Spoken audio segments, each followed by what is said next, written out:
Take 4. Okay, seriously, this is the 4th time I've tried to shoot this video. My kids interrupted me. The last one, I was just rambling on it. It was just way too long-winded. And this is why, ladies and gentlemen, I don't film that much. Because I'm telling you, it's a challenge. But whatever, man. We just gonna keep it moving. Hey, y'all. This is Vita. And I know it's been forever since I've done a video, but holidays and family life and have just gotten in the way. So, but I'm here now, and that's the important part. And I'm really excited about this video because this is a combination Polly Pocket and a book review. I haven't really been doing a lot of reading, I'm not gonna lie.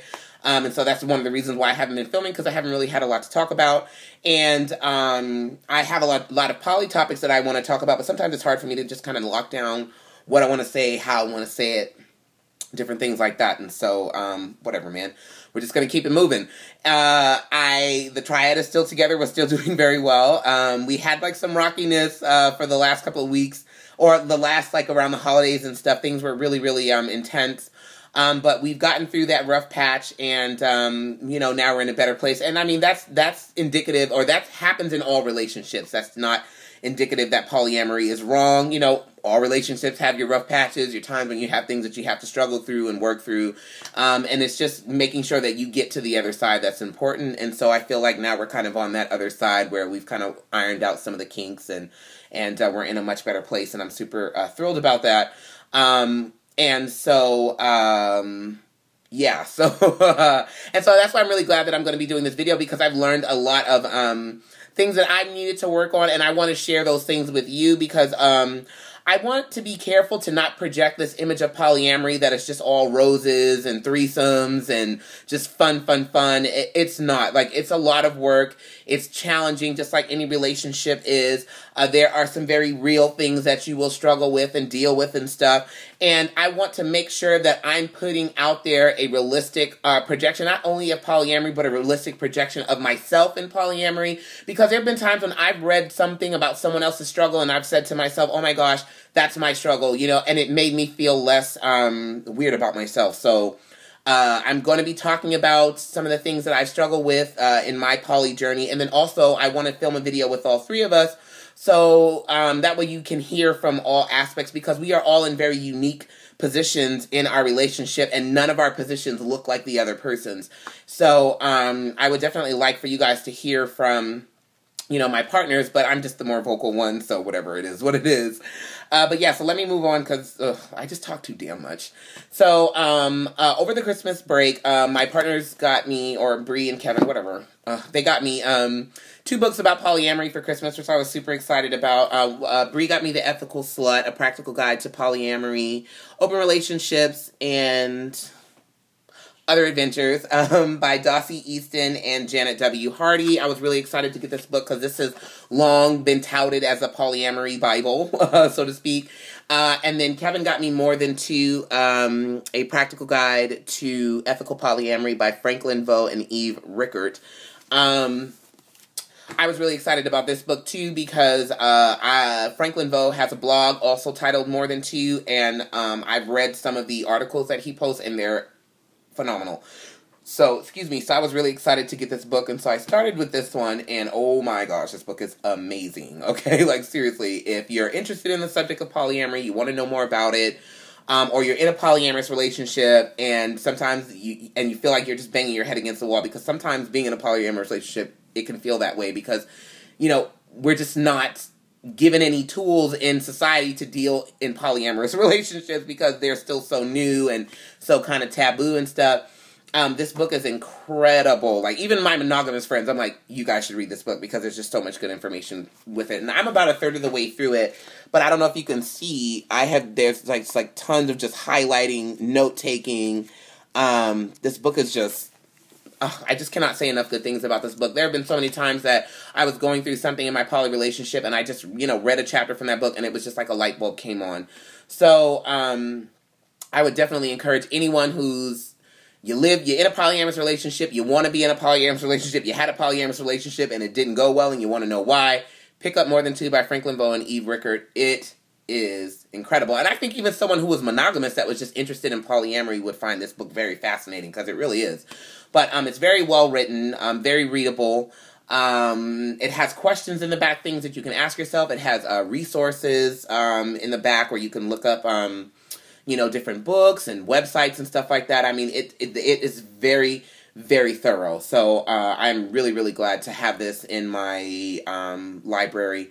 And I will definitely be picking up more books on polyamory and the subject of open relationships, because I'm just one of those kind of people, you can never have too much information. And so I'm going to shift that into the subject of my Polly Pocket video, which is things that I struggle with that I've kind of learned and, are helpful to have in place in dealing polyamory. And honestly, just in relationships in general, this doesn't just apply to if you have a polyamorous relationship. And so one of the things that I've had to learn recently and have to work on and strive to do is to assume good intent about my partners. And it sounds easy enough, but it's a lot harder than you might think it is. And so I'm going to read a couple of passages from out of the book about that particular subject, and then, talk to you guys about what it is that I mean when I say assume good intent. So firstly, it says the cornerstone of compassion is simple but emotionally difficult to achieve. It means first and foremost assuming good intent from others. In other words, looking for the most charitable interpretation of someone else's deepest motives. And then the other one that I wanted to read was, the motives we ascribe to other people's behavior are colored by our own fears and insecurities. If we're worried about being supplanted, we tend to read signs in everything. Worse, we are predisposed to view all other people's motives less charitably than our own. Research has shown that we tend to explain our own behavior in terms of the situation we're in, while we believe the behavior of others goes directly to their character, which is, I'll explain that a little bit in a minute. And then also, assume good intent. Your partners are with you because they love you and want to be with you. Even when problems arise, needs aren't being met, or communication goes awry, this is still true. If you start with the assumption that your partners are acting out of malice, communication is never going to recover. This was a huge thing for me, because whenever something would happen with my husband, or something would happen with Bree, and it wasn't necessarily a matter of wrongdoing so much as it was a matter of perspective, I always assume the worst about their motives and their intentions and not the best. And when you do that, it makes communication near impossible, because you're not communicating with the person with an effort to try to get them to understand how you're feeling or what's going on with you. You communicate that with them in a very accusatory way, because you're coming at them from a place of assuming that what they did was wrong, or that it was intentional, or it was done out of malice. And so when you're dealing with someone that way, you're not really trying to listen to them or listen to what it is that they're trying to say. You're trying to show them, you did this is wrong, gotcha, I caught you, doing something wrong. When in reality, that's just not the case. And so I've had so many instances where, something happened, or, I felt like Kevin did something, or, Bree did something. And, because of my, I have a very worst case scenario kind of brain.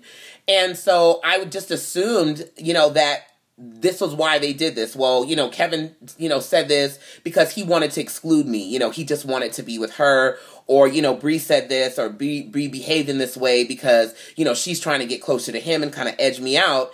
And that just totally was not the case at all. Like, when I actually really sat down with them and talked about it and got to the thick of what it is, it wasn't nowhere near what I had imagined their motives and, their motivations were. A lot of times it was just that they're different from me and they think differently from me, and so they behave differently from me, and this is what their thought process was, and it had nothing to do with what I thought it was. And it just goes a long way if you try to think the best about your partners.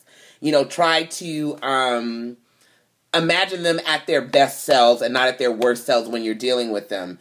Because if you come to someone and say, hey, you did this, and, I think you did this because, or for instance, okay, if I go to Bree and I say, you made a statement about Kevin, or you said something, and I think that you said that because you're trying to steal him, and you're trying to, muscle in and take him from me, and, usurp my role and supplant myself. If I say that to her, she's probably not going to want to hear what I have to say, because the first thing in her mind is, well, geez, what kind of terrible person do you think I am?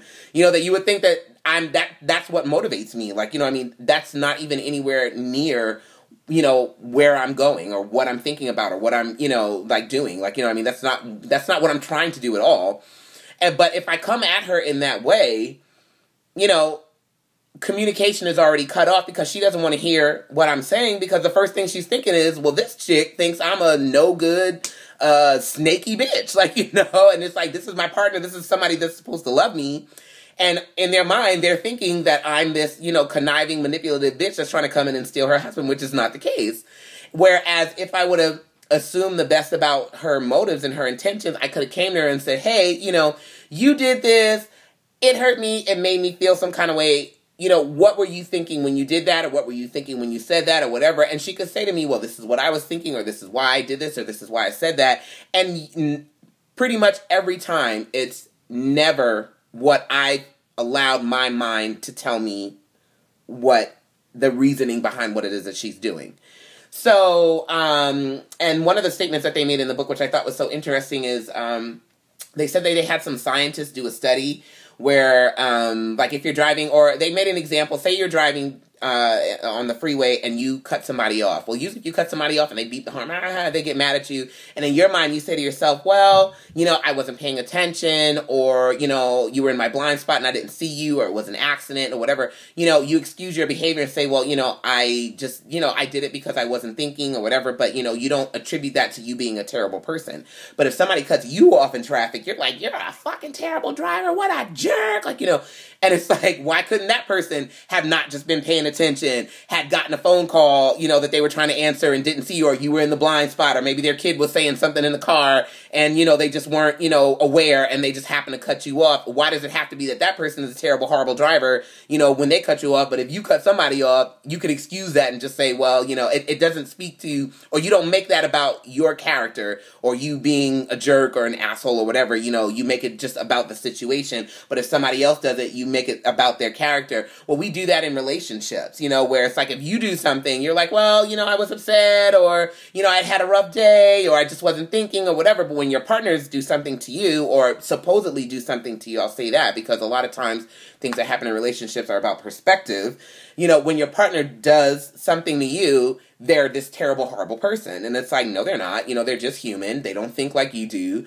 And instead of approaching them from this sense of, well, you know, you're this horrible person, how could you do this to me? If you approach them from a place of trying to gain information, trying to get to know them, get to know their mind, their process, and how they think, and you approach them from the most charitable place, or from the thought process of where you're thinking, you know, this is my partner that I love and they're a good person, and I know that they're a good person, and I know that they love me, and I know that, you know, they want to do right by me. When you approach your partners like that, then you leave yourself much more open to hearing what they have to say, and you leave them much more open to communicating with you and discussing things with you and hearing what, you know, and talking to you about what it is that's going on with them. Instead of them just going, whoa, whoa, whoa, whoa, whoa, you know, you just told me that I was a conniving bitch. Like, you know what I mean? Basically, you know, is what you said. And so it's kind of hard for them to really want to communicate with you because they're dealing with their feelings about you basically accusing them of doing these things that they weren't doing. So that's something that I've had to learn to work on, because I am like a master storyteller in my head, and I let my insecurities tell me all kinds of stories, and I find all kinds of evidence to support my stories, and a lot of times that's just the furthest thing from the truth. And so if I would have assumed good intent about my partners from the jump, you know, things may not have escalated to the places that they escalated to. And I wish I had an actual example to kind of show you what I mean, so I hope I explained that well enough. This video is like 14 minutes long. I know I'm super long-winded, and I tried to keep it short, but it is what it is. I hope that made sense. If you have any other questions or anything, you can totally comment down in the bottom and ask me to clarify or just whatever. And I know sometimes when I talk, I'm just all over the place, but, you know, I just don't have enough time to sit down and really write out a thought out video, so my bad, Chad, but it is what it is. You get what you get. If you like this video, or you have questions about polyamory, or a specific question that you want to ask, please comment down on the bottom and let me know, and I will totally get to that. I will try to film with more frequency in the near future because I have a bunch of other topics that I've learned over this 7 months, but I'm going to go, and I will talk to you guys later. Hope you enjoyed it. Mwah, kisses. Enjoy your weekend. Bye.